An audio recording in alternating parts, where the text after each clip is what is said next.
Justiça do Espírito Santo é a primeira a promover mutirão eletrônico. O objetivo é revisar aproximadamente 8.000 processos de presos já condenados. Moradores de 6 municípios foram às urnas para escolher novos prefeitos. Os mandatários eleitos em 2016 tiveram os registros cassados pela Justiça Eleitoral. Em Brasília, a campanha quer verificar a qualidade do transporte público. O Instituto de Fiscalização e Controle e o Ministério Público do Distrito Federal criaram o projeto Como Anda Meu Ônibus. E ainda, as regras para torcedores que assistem às partidas de futebol nos estádios.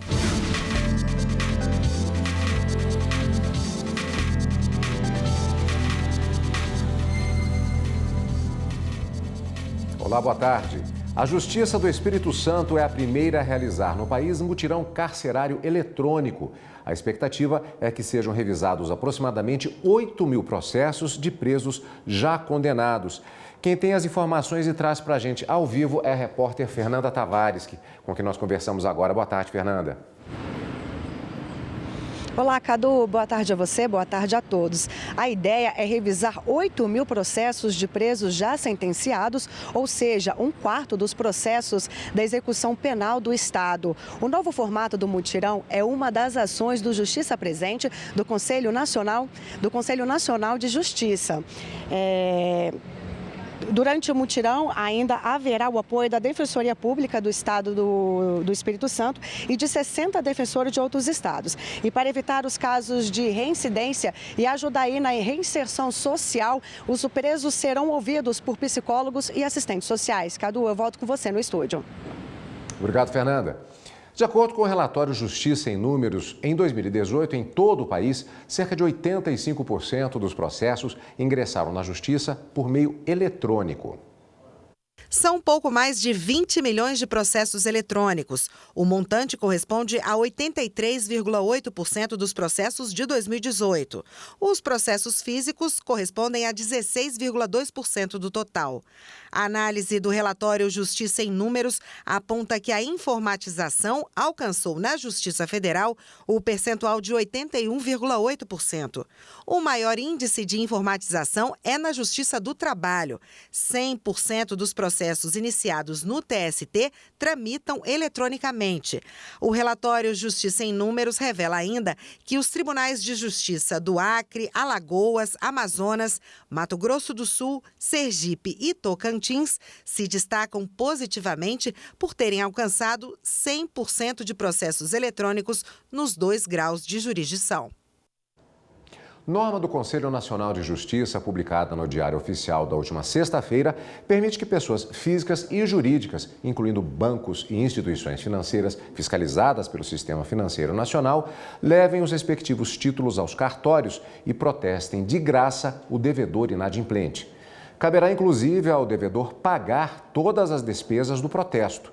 Os cartórios, por sua vez, estão autorizados a parcelar as custas pelo cartão de crédito, desde que sejam cobrados, na primeira parcela, os acréscimos legais. A norma passa a valer em 90 dias.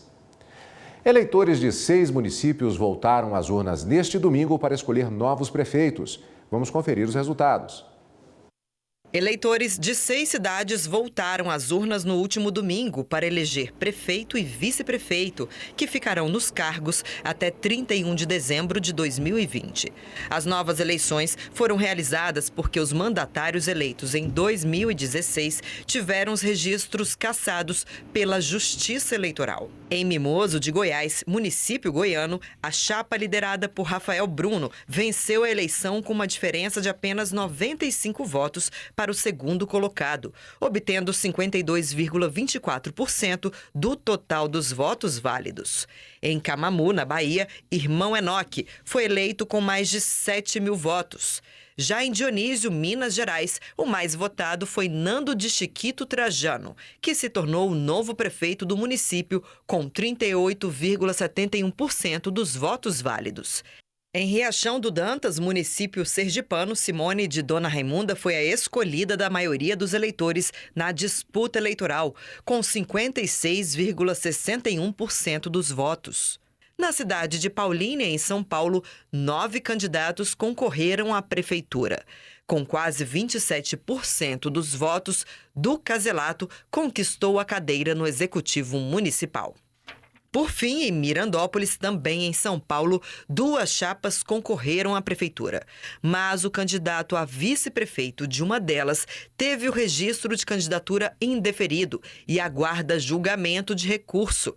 Por isso, o resultado não foi definido. Superior Tribunal de Justiça suspende decisão que impedia a construção de uma nova quadra residencial no setor sudoeste, em Brasília. O bairro fica na região central da cidade. O processo é referente à construção da quadra 500 do setor sudoeste e teve início em uma ação civil pública que discute a regularidade do licenciamento ambiental da área. Na primeira instância, foi apontada a invalidade das licenças ambientais e o governo do Distrito Federal foi proibido de realizar alteração da composição ambiental da área, sob pena de multa de R$100 milhões em caso de descumprimento. O governo recorreu 2 vezes ao Tribunal de Justiça do DF, que negou a pretensão. O GDF entrou então com pedido de suspensão de liminar no STJ, sob a alegação de que a paralisação das obras traz grave lesão à economia e à ordem pública. Afirmou que os empreendimentos imobiliários vão proporcionar investimentos na economia local, gerar alta arrecadação de impostos, além de milhares de empregos. Ao analisar o caso, o presidente do STJ, ministro João Otávio de Noronha, considerou que o GDF demonstrou argumento suficiente para suspender a decisão que impediu as obras. O ministro reconheceu a necessidade do licenciamento ambiental, mas considerou que o pedido de novos estudos ambientais foi baseado em uma suposição genérica sobre a situação ambiental do DF. Para o ministro, é preciso ter o cuidado de não burocratizar o procedimento, o que pode inviabilizar uma obra que é de inegável importância para a população. A Justiça de Santa Catarina negou uma comissão milionária para um corretor que não concluiu a venda de um prédio para uma instituição pública. O corretor cobrava a comissão de 6%, o equivalente a mais de R$7 milhões. O desembargador Jorge Luiz da Costa, da 2ª Câmara Cível, negou o recurso, alegando que o corretor não conseguiu provar que ele foi o responsável pela intermediação do negócio. Uma universitária de São Paulo, que desistiu do curso porque não conseguiu o financiamento das mensalidades, foi cobrada por aulas que nunca chegou a frequentar. Por causa dessa cobrança indevida, a universidade foi obrigada pela Justiça a indenizar a ex-aluna. Quem passa em uma faculdade particular sabe que vem muito gasto pela frente, principalmente com a mensalidade do curso. Alguns estudantes correm atrás de financiamento, seja o ProUni do governo federal ou oferecido pela própria instituição de ensino. Essa é uma maneira que nós achamos para permitir que o estudante com alguma vulnerabilidade social possa escolher o seu curso de qualidade, estudar conosco, pagando a metade da mensalidade. Mas nem todo aluno consegue ter o apoio financeiro. Em São Paulo, uma estudante de arquitetura não conseguiu o financiamento do governo e teve que desistir do curso. O maior problema foi que, mesmo depois de trancar a matrícula na universidade, a cobrança continuou e o nome dela foi parar indevidamente no cadastro de inadimplentes. O caso chegou ao Judiciário. O Tribunal de Justiça de São Paulo condenou a instituição de ensino a indenizar a ex-aluna em R$15 mil por danos morais. Segundo a desembargadora, a faculdade não conseguiu provar que a estudante continuou matriculada e a negativação do nome atingiu a honra dela. O estudante que não quiser ter problemas ao desistir, ele deve formalizar a sua intenção de desistir tanto na instituição de ensino quanto no agente financeiro. Desta forma, ele estará preservado com relação às dívidas futuras. No próximo bloco, Justiça Gaúcha define punição a torcedores que agrediram mulher durante Grenal. Os 3 torcedores colorados foram suspensos dos estádios pelos próximos 15 jogos.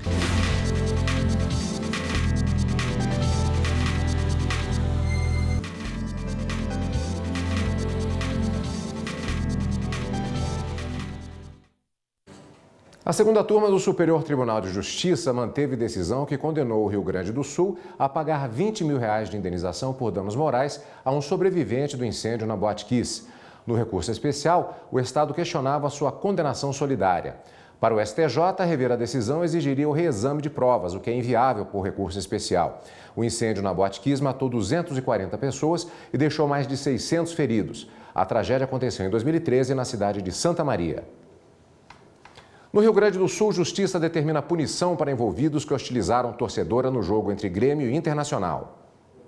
Os 3 réus aceitaram a proposta de transação penal, que é uma alternativa ao processo criminal oferecida pelo Ministério Público. Os 3 torcedores colorados foram suspensos dos estádios pelos próximos 15 jogos, sejam eles realizados no Brasil ou fora do país.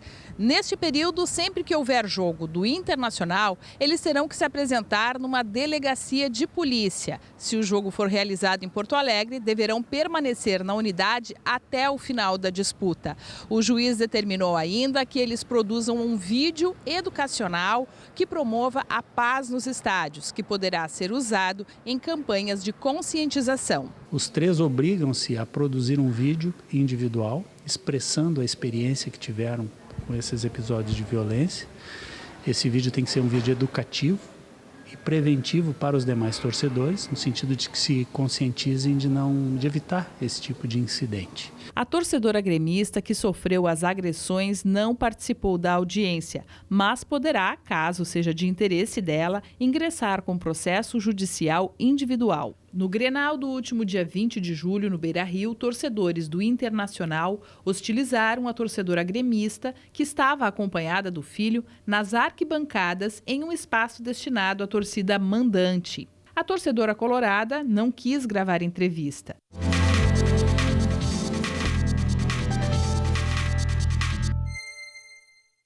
E quais são as regras para os torcedores que vão ao estádio? Para falar sobre o assunto, recebemos aqui nos estúdios da TV Justiça o advogado e auditor da Justiça Desportiva, Vinícius Cavalcante. A quem, antes de mais nada, eu agradeço a presença. Boa tarde, doutor. Boa tarde. Bom, qual é a diferença entre a questão do trabalho relacionado à legislação específica, do comportamento no Estado e também a legislação, no caso, penal por agressão? Isso vai concomitantemente? São esferas diferentes? De que maneira isso se dá? Temos a questão do comportamento dos estádios, o Estatuto do Torcedor, que prevê punições penais para o caso de desordens, agressões em estádios. E temos também a legislação ordinária, que é o Código Penal, por exemplo, que coíbe em qualquer âmbito xingamentos, ofensas, discriminações. E isso também é passivo de punição. Agora, por exemplo, naquele caso, considerando que seja dessa forma, responde em relação ao Estatuto do Torcedor e também pode responder perante a Justiça Comum. Isso. No caso, pode responder penalmente, com base no Estatuto do Torcedor, e civilmente, com a questão de indenização por dano moral, alguma coisa assim, alguma agressão, dano material que, porventura, a vítima tenha sofrido. Quais os limites, ofensas e xingamentos, a questão da emoção forte durante o jogo, como também é feito o tratamento em relação a esse tipo de situação? Veja bem, estamos num marco civilizatório que não é admitido mais qualquer tipo de ofensa em qualquer lugar, em qualquer local, inclusive em estádios. Nós, da Justiça Desportiva, coibimos isso veementemente, inclusive não admitimos sequer xingamentos a árbitros, por causa de marcações, e muito menos xingamentos e ofensas de torcida contra torcedor, outras torcidas ou minorias, e isso não é admitido mais. O que acontece quando uma pessoa é flagrada? No caso, vimos ali a suspensão por 15 jogos. Isso tem sido suficiente para coibir esse comportamento? Veja, tem sido suficiente, porém ainda não tem muito aparato estatal para fiscalizar as punições, no caso de proibição de comparecer aos estádios. A exceção que temos é o estádio da Baixada, do Atlético Paranaense, porque eles possuem identificação biométrica nas catracas, e quando uma pessoa que é condenada a não frequentar estádios, ela chega na catraca, ela soa um alarme, um aviso, e a pessoa é impedida de entrar e encaminhada para a polícia porque é um descumprimento de uma decisão judicial. Existem situações em que alguns torcedores eles são totalmente banidos de frequentar estádios ou não chegamos a esse ponto ainda? Não chegamos a esse ponto porque a nossa Constituição não admite penas perpétuas, então tem que ser sempre caso a caso e umas penas com razoabilidade para que não seja eterna. Qual a responsabilidade dos clubes? Os clubes têm dever de coibir e conscientizar a sua torcida, seus sócios, que isso não é mais admitido. Tanto que no último final de semana houve uma campanha grande contra a homofobia nos estádios. E no caso de haver desordens ou xingamentos nos estádios, se o clube identificar e encaminhar para a autoridade policial os infratores, ele é eximido de punição na Justiça Desportiva. Estamos falando do Estatuto do Torcedor, mas existem pontos específicos em relação a torcidas organizadas? Não há detalhamento entre torcida organizada e torcedor comum. Todos estão sujeitos às punições do Estatuto do Torcedor. Recentemente, um jogo, se não me engano, era o técnico Vanderlei Luxemburgo. A torcida começou a falar uma série de coisas a partir da arquibancada e o juiz foi até o técnico e disse, isso não pode. O técnico virou-se para a torcida e fez sinal pedindo que eles parassem com aquilo. Ou seja, é uma forma de atuação do árbitro exatamente via o técnico do clube para coibir o comportamento particularmente coletivo da torcida. Isso veio da orientação da Procuradoria do Tribunal Superior de Justiça Desportiva, com base no entendimento recente do Supremo, que reconheceu a memória legislativa do nosso Congresso de não tipificar a homofobia como crime.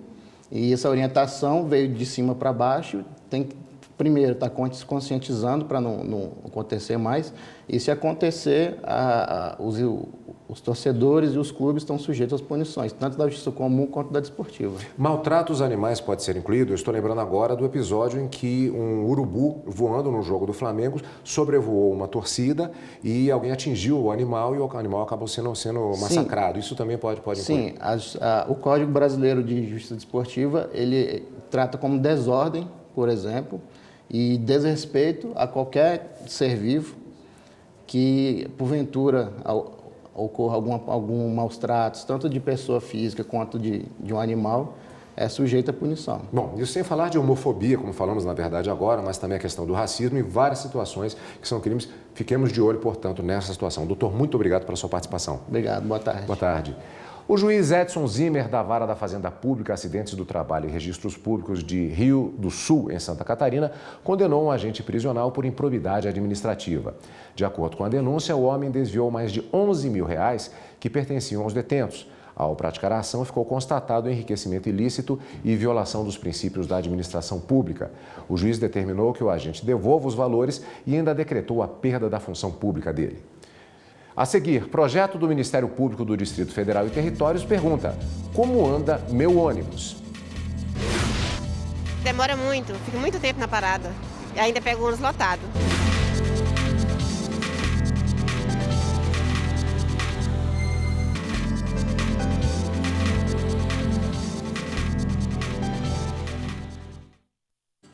O Ministério Público Federal de Goiás denunciou 7 envolvidos em superfaturamento nas obras de construção de trecho da ferrovia Norte-Sul, que corta os estados de Goiás. Os crimes praticados foram de peculato, corrupção passiva e fraude à licitação. A denúncia foi baseada em inquéritos policiais, medidas cautelares, acordos de leniência e colaborações premiadas de executivos das empreiteiras Camargo Correia, Andrade Gutierrez, Carioca Engenharia e UTC Constran. Nas grandes cidades brasileiras, é comum passageiros reclamarem da qualidade do transporte público. Em Brasília não é diferente. Para tentar melhorar o serviço oferecido à população, o Ministério Público do Distrito Federal e o Instituto de Fiscalização e Controle criaram o projeto Como Anda Meu Ônibus. Bastam poucos minutos na rodoviária de Brasília para que as primeiras reclamações comecem a aparecer. Demora muito, fica muito tempo na parada. E ainda pego o ônibus lotado. O ônibus quebra demais, não tem aquele conserto, né? Só vive quebrando. Super lotados, né? Você paga passagem cara e anda mais em pé. De olho nessa avaliação negativa, o Instituto de Fiscalização e Controle e o Ministério Público do Distrito Federal criaram o projeto Como Anda Meu Ônibus. Durante um ano, sugestões, reclamações e críticas vão poder ser encaminhadas aos organizadores do projeto. A ideia é utilizar as informações enviadas pelos passageiros para melhorar a prestação do serviço. A partir do preenchimento desse questionário, que pode ser preenchido diversas vezes durante um ano, que é a duração do projeto, o cidadão vai poder colocar ali quais são os principais problemas a partir da sua visão e auxiliar o Ministério Público, então, em traçar as principais diretrizes de atuação na defesa desse direito coletivo à mobilidade urbana. O Distrito Federal tem hoje quase 2.800 ônibus, que percorrem 818 linhas. A ideia é melhorar a qualidade do serviço para que mais pessoas usem o transporte público. A gente tem que sempre dar mais prioridade ao transporte coletivo em relação ao transporte de passageiros, porque a gente sabe que quando sai do transporte coletivo para ir para o transporte individual, você acaba aumentando o número de veículos nas rodovias, aumentando o congestionamento e diminuindo a qualidade de vida da população. Então, precisamos melhorar muita coisa ainda no transporte coletivo, com aumento de ônibus, com renovação de frota, com criação de faixas exclusivas para poder migrar as pessoas do transporte individual para o transporte coletivo. E a gente está trabalhando para isso, para poder melhorar o transporte coletivo do Distrito Federal. Os questionários podem ser preenchidos no site do Ministério Público do Distrito Federal e Territórios e do Instituto de Fiscalização e Controle. Os passageiros não precisam se identificar. Uma servidora pública conseguiu na Justiça reduzir a carga horária sem perdas no salário. Veja em que condições isso é possível. Kátia tem 5 filhos. Quando as crianças eram pequenas, precisou pedir a redução da jornada de trabalho para dar mais atenção às crianças. O salário também caiu, mas na época, essa foi a solução encontrada pela servidora pública. Existem necessidades que são assim, tão além da questão financeira, né?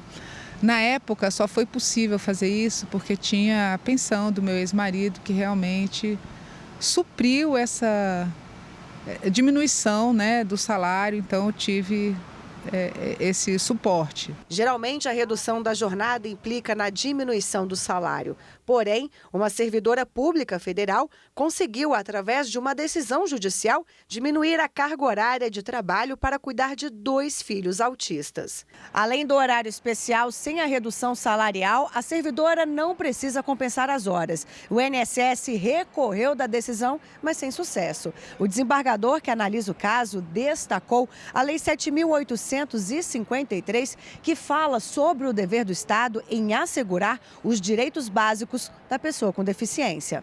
Este advogado explica que, nessa situação, a mãe queria estar mais presente nas atividades para melhorar o desenvolvimento dos filhos, o que é importante para pessoas com autismo. Não é porque você hoje possui filhos e ele está passando por algum tipo de tratamento simples que você pode ter essa carga diminuída e ter esse benefício, né? Então tem que ser uma questão específica, que é um regime de exceção, que vai se usar uma interpretação com a Constituição e a lei, né, por analogia, para que se chegue a essa exceção, que é diminuir a carga horária sem que diminua o salário. E a gente fica por aqui. Obrigado pela companhia e até amanhã.